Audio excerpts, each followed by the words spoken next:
Today's one of my favorite videos, and that is answering one of your questions. So today my question has been, how do you keep your independence on a farm? Now, this is a massive topic, and no doubt it will take multiple videos over multiple weeks to be able to cover everything. But today I want to give you 5 little takeaways on how to keep your independence on farm.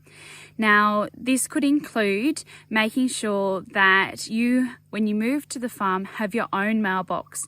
If you are finding you need bigger barriers than that, have your own mailbox with a lock, or create your own PO box down at your local post office. Whether this means going and checking your mail a couple times a week or once a fortnight, then that is all fine, as well as you're feeling independent with that choice and making sure that you're not having to rely on someone else picking up your mail and maybe mail going missing, or maybe mail not getting across to you within a timely manner.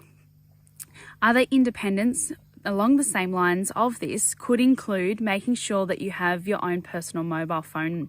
If you need a company mobile phone or you need one related to the business, then make sure you get a separate mobile phone so you can keep the two worlds separate and maintain barriers that are healthy and happy for you. If you don't have great cell reception and you need to make sure that you're doing calls over Zoom, over Microsoft, or even over a landline, make sure you're getting another line put in for you specifically so that no one else is picking up and listening on the line, or that you're having to go somewhere else to make those landline phone calls where they can leave messages elsewhere.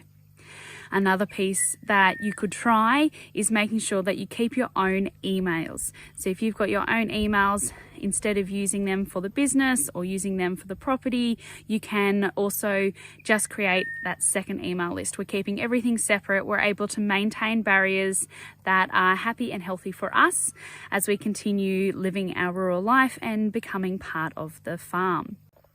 Another way of keeping independent to the farm could be through communication and setting those barriers. Just because you are planning and you are organising doesn't mean that you have to change everything last minute for those that don't.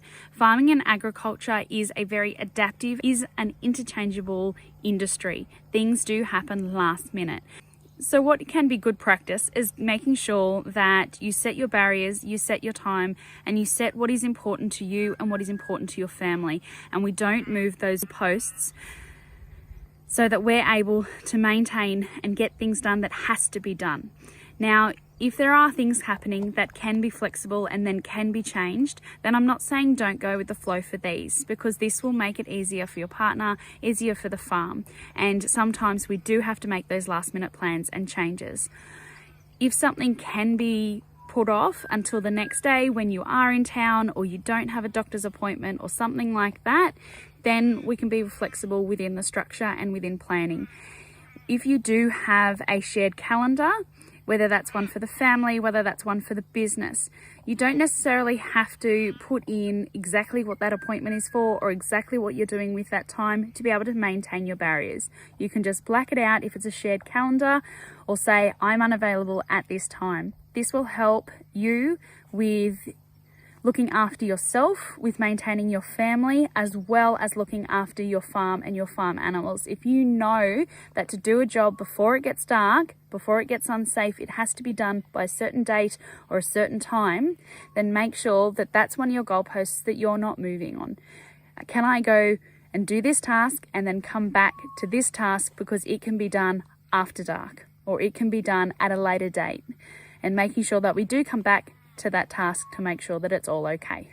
If you are finding that it is hard moving to the farm, being super flexible and taking everything on all at once, it's okay to start with one task and slowly build, to take on a handful of tasks and slowly build. If you need the time to be able to create the skills, to be able to negotiate the lifestyle, then that is okay to take your time. And clear communication around these and asking for help can also be part of this. If you are moving to the farm for the first time and you are needing to keep that independence and have some negotiables happening, communicate this. If you are wanting to keep your independence from the farm, but still wanting to contribute or still needing to contribute for your family to flourish and blossom, then have set barriers that you've discussed with your partner and with the farm. On XYZ days, I will be happy to help with the farm. With ZY2, I will be doing these jobs, or I will be doing something that is important to me to keep your independence. If you are into horse riding, make sure you've got a day where you go horse riding. That is what you do, that is your time, that is your date. If you enjoy letter writing, make sure you schedule out that 10, 15, 20 minutes a couple of times a week, or at least once a week, to be able to do that. Same with bathing, same with playing with your animals, same with learning a new skill. If that's important to you, make sure that they are part of your keeping independence plan and that you're communicating that and setting your boundaries. If you are enjoying this content, liking it, or you think that it's something that you may find very helpful either now or in the future, make sure that you like and subscribe so that you get notified for all our videos. And if you have a particular topic that you'd like discussed, please let me know in the comments below, and I'll see you in the next video.